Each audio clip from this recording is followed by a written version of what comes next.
Prepara tus palomitas.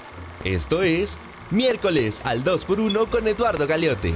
Efectivamente, es miércoles al 2x1 con mi queridísimo Lalo Galeote. ¿Cómo estamos, Lalo? Muy buenos días. ¿Qué tal, Sonia? Te saludo con muchísimo gusto, muy contento de estar en otro miércoles al 2x1 contigo y con todo tu auditorio, por supuesto. Agradeciéndote que lo hagas, invitando al auditorio que ponga mucha atención porque tenemos dos excelentes recomendaciones. ¿Con cuál comenzamos, Lalo? Pues mira, cerrando el mes mexicano, el mes patrio, vamos a hablar también de dos películas mexicanas que me parecen importantes, más aún en un género que a mí me parece es de mis favoritos, o es de mi favorito en general en literatura y en todo, que es la ciencia ficción. En esta ocasión hablaremos primero de una película que nos lleva en un viaje a través del tiempo, por así decirlo. El Incidente, una película del 2014, a cargo del buen Isaac Esban, que nos narra dos historias mezcladas, una sobre unos hermanos que quedan, que son, digamos, perseguidos por la policía en un edificio y que tras un disparo en la pierna del otro, quedan atrapados en lo que parece ser un bucle de tiempo infinito en las escaleras del edificio. Por más que suben, por más que bajen, no van a encontrar salida de las escaleras de su edificio de departamentos. En la segunda historia conocemos también la vida de un matrimonio que, si bien se ha acalorado, así inicia la cinta. Van a unas vacaciones y a la mitad del camino descubre la esposa que no llevan el inhalador de su pequeño hijo con asma. Entonces, al darse cuenta, y es que el encargo de llevarlo era del marido, se tienen que regresar. Van en una recta, giran el vehículo para volver a casa y se dan cuenta que acaban de entrar también a un bucle infinito en una línea recta en la carretera. Es decir, no hay nada que hacer, no hay quien los ayude, están en medio de la nada y desafortunadamente el niño tiene asma. Entonces vamos a descubrir si los hermanos atrapados en el bucle, en las escaleras, tienen escapatoria, más aún, y tienen un médico porque uno ha recibido un disparo en la pierna y corre peligro su vida. Y en la segunda historia, pues veremos si el pequeño logra salir de este episodio clínico que es del asma o está condenado a la eternidad, a dificultad para respirar, porque no hay inhalador donde conseguirlo en este bucle de tiempo. Oye, es una de las películas, yo creo, más interesantes que podemos ver en los últimos años acerca del cine mexicano, El Incidente, que ha llamado la atención justamente por este tipo de historia, ¿no? Precisamente, ¿no? Mucho se ha hablado sobre la ciencia ficción o la ficción en general en México, ¿no? Que antes del cine de oro ya se hacía, y se hacía buen cine, fíjate, tanto de terror, de ficción, etcétera, y poco a poco se fue perdiendo, ¿no? Más por el tema musical ranchero, etcétera, el cine de oro que ya conocemos, y se dejó atrás a un lado este género. En el 2010 para adelante resurgen los géneros, y vaya que El Incidente es una de las propuestas más interesantes y un referente en lo que se refiere a ciencia ficción, pero creada en México. Y por eso la recomendamos ampliamente. El elenco es poco conocido, ¿no, mi queridísimo Lalo? Sí, gran parte del cast, digamos que no es tan conocido, pero claro que tenemos, por ejemplo, a Humberto Busto, que es un querido de muchos, en muchas películas, a Nailea Norbit, que es una gran actriz, creo que es de mis favoritas, ha hecho muchas producciones y me encanta, Hernán Mendoza, que lo hemos visto en algunas comedias, y apenas en La Caída con Carla Souza, que también hace un papel muy bueno, y también, por ejemplo, está también Fernando Álvarez, a quien vimos en Sueño en otro idioma, que hace un papel muy bueno en esa cinta, de la cual ya hablamos en algún momento, pero creo que la cinta, si bien tiene algunas caras desconocidas, hay algunas otras que están ahí y que valen muchísimo la pena. Déjame decirte que esta película además fue filmada como muy elegante y con muy poco presupuesto. Precisamente, no, curiosamente, el que estén en un bucle atrapados, obviamente, pues significa un ahorro de costos, ¿no? Porque el lugar en el que se desarrollan ambas historias son lugares cerrados, digamos, son un circuito cerrado donde no tenemos que viajar a locaciones. Y justamente lo interesante y lo que hace, creo que, una película siempre es que disponen de poco presupuesto y de una gran historia, lo que le da todo el peso a los personajes. ¿Cuántos corazones le daríamos a esta película como para que nuestro auditorio se anime a ver esta opción? ¿Que dónde está? ¿En qué plataforma la encontramos? La encontramos en Prime, estuve buscándolas, quería hablarles de ellas, pero no las encontré más que en Prime y también en Filmin Latino, que como les comentaba la semana pasada, es una plataforma muy interesante. Ojalá las puedan buscar, las encuentren y las disfruten este fin de semana. ¿En qué categoría las pondríamos? ¿Como de thriller, de terror?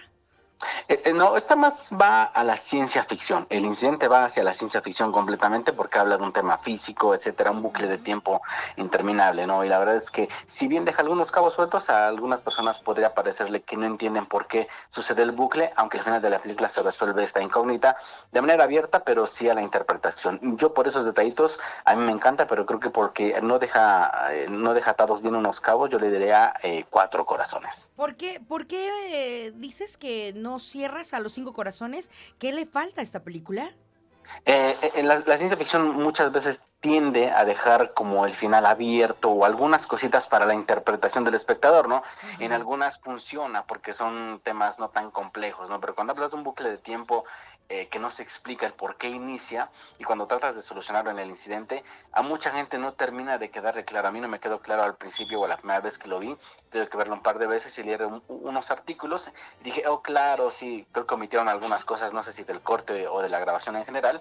Yo creo que hubieran sumado muchísimo a la historia general para que cerrara y no dejara esos cabos sueltos, que son detallitos, pero que al fin y al cabo valen mucho la pena tenerlos para la gente que es nuevo, que se topa por primera vez con la cinta, no le pasa eso. Y ya que estamos hablando en este género de la ciencia ficción, nos vamos con otra recomendación que va sobre lo mismo, ¿verdad? Precisamente, aunque esto es algo un poco más tétrico, y hablar de la región salvaje Ujú. del gran Amad Escalante, creo que dice muchísimo de qué tipo de producción ya nos estamos enfrentando. Recordar a Amad Escalante con la gran multipremiada Heli, Los Bastardos, que fue un largometraje muy polémico, Ujú. trataba obviamente sobre la migración y la delincuencia de los mexicanos del otro lado. Ahora, Amado Escalante en el año de en 2016 se atreve a probar algo un tanto diferente sobre ficción. La región salvaje habla sobre un matrimonio en una comunidad, digamos, de la República Mexicana.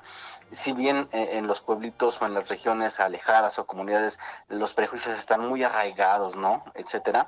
La llegada de una persona nueva al pueblo, que es Verónica, pues trastoca todas las relaciones, por así decirlo, estables que había en el pueblo, porque ella habla, Verónica les comenta, de algo oculto en la montaña, en una cabaña que es capaz de satisfacer y solucionar los problemas de relación, de pareja y principalmente de sexualidad. En esa región, que es una región salvaje, por así decirlo, muchos descubrieron algunos placeres que no tenían ni idea que existía, y en esa cabaña habita una criatura que es capaz de satisfacer, parece, todas las necesidades. Lo interesante es que parece que esta criatura no es de este mundo. Wow. Está interesante, mi queridísimo Lalo, está interesante. Otra película más que no necesariamente tiene que ser con estos renombres de actores y sin embargo es una muy buena película donde cada uno de los personajes detalla bien su participación, ¿no? Precisamente, creo que lo que caracteriza principalmente a Amad Escalante es un director que siempre opta por actores o por personas no profesionales, ¿sabes? Ujú. O les llaman no actores, ¿no? Porque requiere gente de las comunidades que les instruye poco y las lleva, digamos, a la pantalla grande. La región salvaje, hay que recordarlo, no es para menores de 18 años, es una película bastante fuerte que retoma muchísimas cosas de otros géneros, ¿no? Tanto del hentai, del manga, incluso de la ficción inglesa, ¿no? Que fue, o francesa, perdón, recordamos la película de Posesión, que es una película fuertísima que habla de algo similar, ¿no? Ahora, Amad Escalante lo hace en México y sí, fue muy polémica, mucha gente no le gustó, pero creo que es una película necesaria para entender como la evolución de la ficción o del cine de ficción en México. Además, la región salvaje tuve la oportunidad de verla en pantalla grande y sí, la verdad es que fue un espectáculo. Esa criatura que no se deja ver del todo durante toda la película da mucha intriga. Mucha intriga y además ha sido calificado como un thriller de terror sexual. Eso me llama la atención porque es la primera vez que ubico este término. Sí, la verdad es que sinceramente tiene escenas bastante creepy, a mucha gente le podrían resultar incómodas, pero fue increíble su experimento, creo yo. O sea, si bien no es épico, pero creo que es interesante echarle una mirada al cine que es mexicano y que muchas veces no se ve, como siempre se los he comentado, pero que en ficción también es una punta de lanza, al menos en toda la región de Latinoamérica. Y yo creo que son dos películas que parecieran no mexicanas, ¿eh? Una producción como muy cuidada, como muy bien hecha, la fotografía definitivamente cuenta demasiado. ¿Y cuántos corazones le darías a esta producción? A esta igual le doy 4 corazones. Sí ¿Por? me gusta, me encanta, pero digo, incluso para mí algunas escenas me resultaron incómodas No. y lo entiendo francamente, pero es parte, ¿no?, de la magia del propio cine o del género, Ujú. porque si bien ya había visto Posesión, que es una película bastante creepy, de la cual yo creo que hablaremos en un par de meses, aquí el ver que todo se relaciona con la cultura mexicana de esta forma, o al menos la idiosincrasia del mexicano, es interesante ver o cómo pudiésemos reaccionar los mexicanos ante un suceso de esta magnitud. No siempre relacionamos las cosas de ficción o surrealistas a Estados Unidos, etcétera, u otros que han experimentado mucho más en el género, pero verlo en México se resultó bastante incómodo al principio, pero sí la disfruté bastante. Excelente. Entonces nos quedamos con 4 corazones para cada una de las producciones que nos acabas de compartir, diciéndole al auditorio que nos encantaría que las vieran. Les vamos a repetir los nombres de estas 2 superproducciones, 2 filmes que seguramente les van a encantar y que tendrán su propio criterio de comentario. El Incidente y La Región Salvaje. 4 corazones, usted véalas y nos dice a Lalo y a mí qué le parecieron estas recomendaciones. Lalo, como siempre, un placer tenerte en este espacio. A ti, Sani, gracias por el espacio, gracias por la apertura y esperemos que les haya gustado estas recomendaciones, por así decirlo, que pues celebrando, ¿no?, el cine, el mes patrio, perdón, pues, celebramos el cine mexicano de muchos géneros. Hay muchísimo que ver, hay mucho que no se está viendo, pero creo que es un espacio importante pues para demostrar, ¿no?, para comentarles qué cine de repente no tiene tanta exposición, pero para eso estamos nosotros y para eso está el espacio de La Romántica, que agradezco muchísimo, para hablar de cine cuando queramos. Me encantaron las recomendaciones de hoy, Lalo. Te abrazo con cariño y dinos, por favor, tus redes sociales. A través de Instagram, Facebook y Twitter, Galiote Mendoza, y platicamos de cine 24/7 cuando gusten. Gracias, Lalo. Abrazo grande. Nos chequemos muy pronto con más de Miércoles al 2x1.